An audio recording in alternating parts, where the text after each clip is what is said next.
Namaste, welcome to Geeta's Kitchen. In today's video, I will show you 3 simple recipes to make for Varalakshmi Vratham.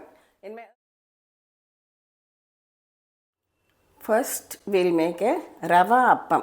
Rava is Shoji Rava. So, here I have taken 3/4 cup of rice flour. To this, I am adding half a cup of regular Shoji Rava, that is semolina, and 1/4 cup of wheat flour. Mix all the 3 well together and keep it aside. Now in a pan, take up Jaggery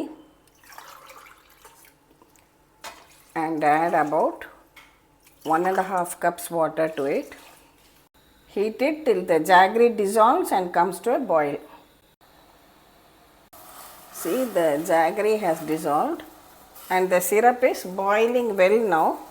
When it starts boiling like this, I am just reducing the flame, add a little bit of cardamom powder for flavor and about a teaspoon of ghee to it. Now slowly add in this mix of rice flour, wheat flour and semolina and mix it all together without any lumps.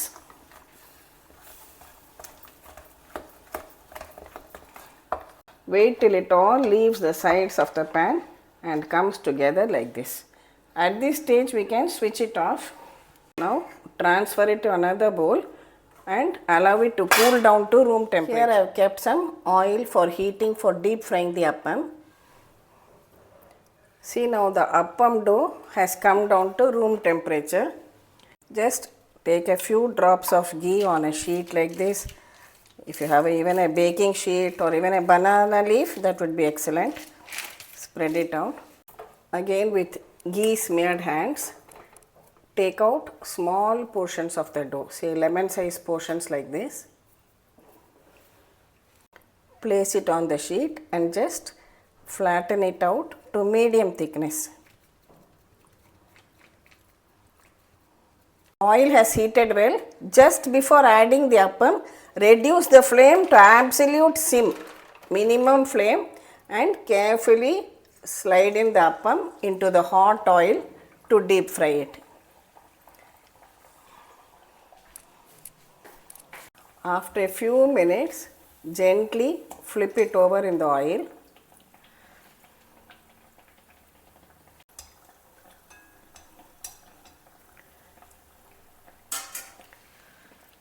See, you will see it will slowly starts puffing up.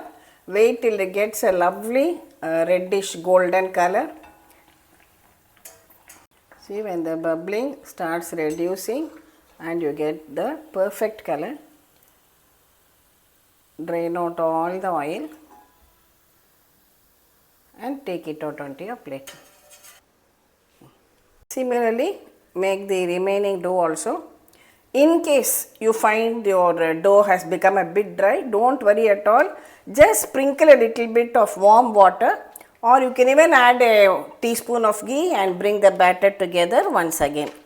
Just make sure that you have lightly greased your fingers with ghee when you spread this out.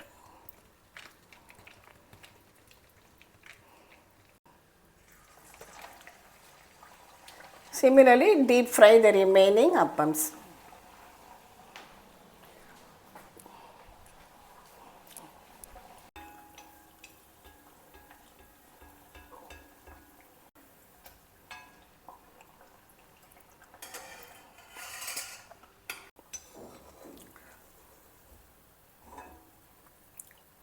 See, this is also ready now. Likewise, we will make with remaining dough also. If you want to drain out the excess oil, you can just press it with a wooden masher like that, and all the excess oil will also drain out. Finally, we have completed frying all the appams. With this quantity of ingredients, you can get about 18 to 20 appams of this size. Next, we will make Sakkarai Pongal and Sundal. For the sakra pongal, I have taken 2 tablespoons of yellow moong dal. First dry roast it. Just lightly dry roast it till it lightly changes color.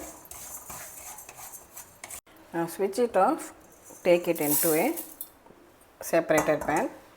To this I am adding half a cup of raw rice. Now we will wash both together and bring it back. We took 1 measure of rice with this cup. So with the same cup we will measure out the water also.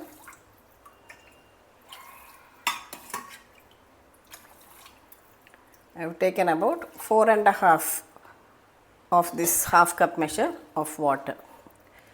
Also I had soaked some black chana for about 6 to 8 hours. Now we can take this in the other separator pan. Add some water to boil this chana. And also add a little bit of salt while cooking. Place sufficient water in the base of your pressure cooker. Place the chana and the rice and dal.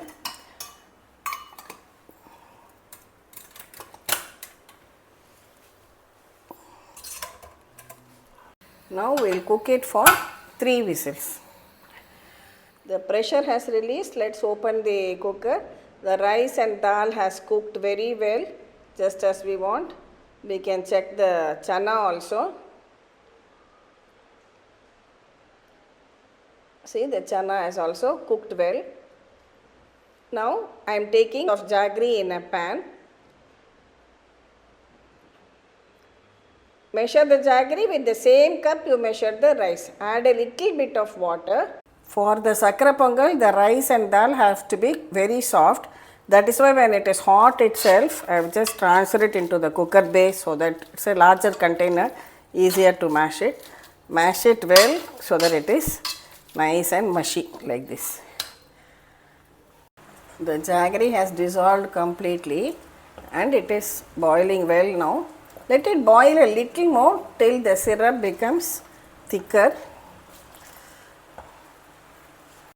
The syrup is frothing nicely and it has thickened also now.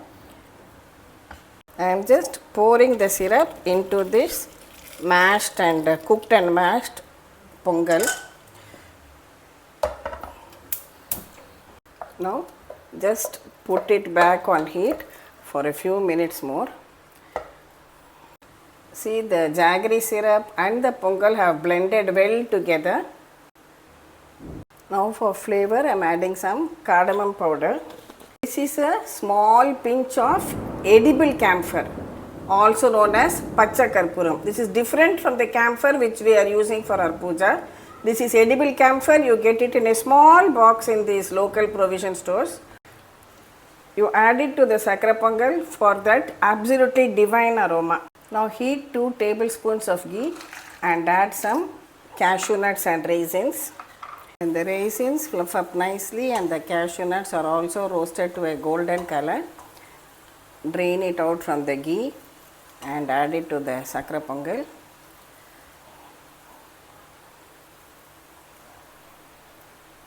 And this is my favorite part. In the same ghee, add about 1 or 2 tablespoons of coconut chopped into bits. You can use fresh coconut or dry copra, whichever you have. Fry it very well in the ghee and then add it. See, they have roasted to a lovely reddish brown color. Add it along with the ghee. Delicious and divine sakra pongal is ready to be offered as Naivedyam for Varalakshmi. Next, for making the Sundal, we have boiled the chana. I have just drained out the water from the boiled chana and heat about 1 tablespoon of oil. Add some mustard seeds, urad dal, just 1 dry red chilli, 1 green chilli chopped into fine pieces, a few curry leaves,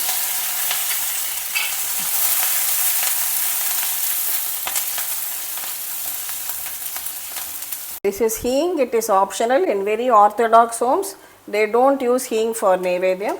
So it depends, if you want to use, otherwise you can omit it. Next, add in this boiled chana.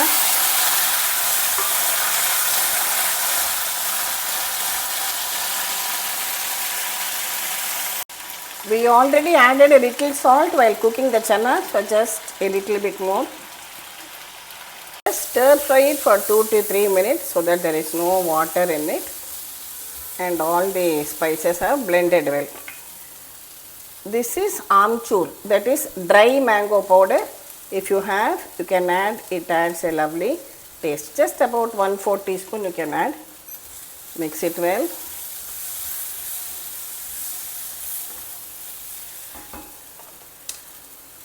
Finally, add some fresh grated coconut. Toss it together and we can switch it off. So I am transferring our Sundal also into this bowl. So our next prasadam, Kondakadlai or black chana Sundal is now ready. Over the years, in all my videos, I have shown you the different regular recipes which we make. Today I have shown these 3 recipes. Normally, apart from this, we make payasam. Idli. Idli is pacharsi idli using raw rice. We don't use this parboiled rice. Raw rice idli. In that case, you use it in the proportion of 2:1. 2 of raw rice to 1 of urad dal. You can also add a few methi seeds in it. And to get softer idlis, you can soak the rice in hot water before grinding. Then apart from that, we make vadai, urad dal vadai, kodakate, that is modakam, then Sundal, Appam and Payasam. I'll give you the links to those. Nowadays the number of people at home have also become less, and it may not be possible for everyone to make such an elaborate meal. Making so many dishes, you may not have help at home or you may be alone. So every time, I remember my mother-in-law who told me specifically, she said, Geeta, when you are older also, don't worry if you are not able to make all the dishes. Whatever is possible you do. All that is required is you serve it with faith to Amman or Devi. So even if you are able to just make a payasam, that is also suffice. You are not able to do even that, offer some fruits and milk.